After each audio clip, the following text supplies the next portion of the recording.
Dako naman tayo sa mundo ng sports. Umukit ng kasaysayan ng Alas Pilipinas Men's National Team matapos talunin ang kupunan ng Egypt sa 2025 FIVB Volleyball Men's World Championships kahapon sa Pasay City.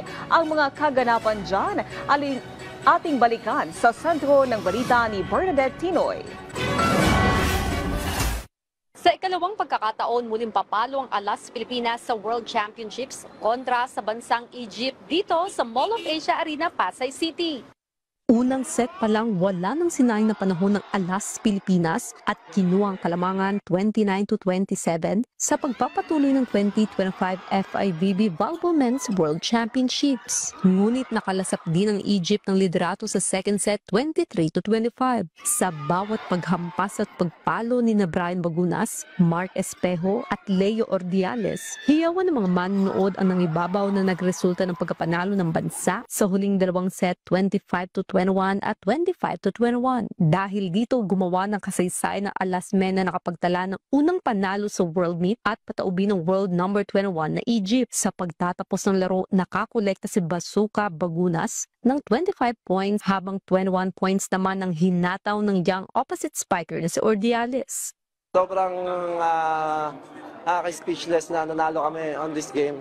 Sobrang ayun na, in-enjoy namin lang yung laro. Sa tingin ko, pressure lang kami ng first game and alam ko na may potential talaga Miss Volleyball. Nandun yung moral namin. Sa tingin ko, syempre, di pa rin namin di pa rin kami para magiging kumpiyansa. Nandun pa rin composure namin and yun na, kailangan tuloy-tuloy lang yung focus sa game. We just win today. I don't know what will happen in 2 days. We are not every time stable like we were today. So you have to understand, because now we beat Egypt and we are the best team in the world. No, we are the same team that before, that sometimes play very good and sometimes not very good. We have to get stable on this level to try to compete.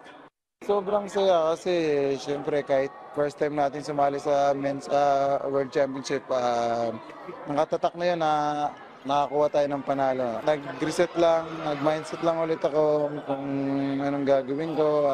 Parang binalik ko lang yung sarili ko, kung ano yung nilalaro ko past training camps na binalikan ko lang lahat. Sunod na makakaharap ng pambansang kupunan ng bansang Iran na nasa rank number 14 ng FIVB rankings bukas September 18 sa ganap na 5:30 PM Manila time sa parehong lokasyon. Siyempre medyo short nga po sa attacking department, pero sinabi ko sa team na kailangan ko maging matibay sa receive talaga. Kasi kailangan ng team yung receiving. At happy ako na naging composed ako sa receiving department, sa depensa. Hindi man lang na-contribute sa points, pero I hope sa defensive na department na-atulong ako.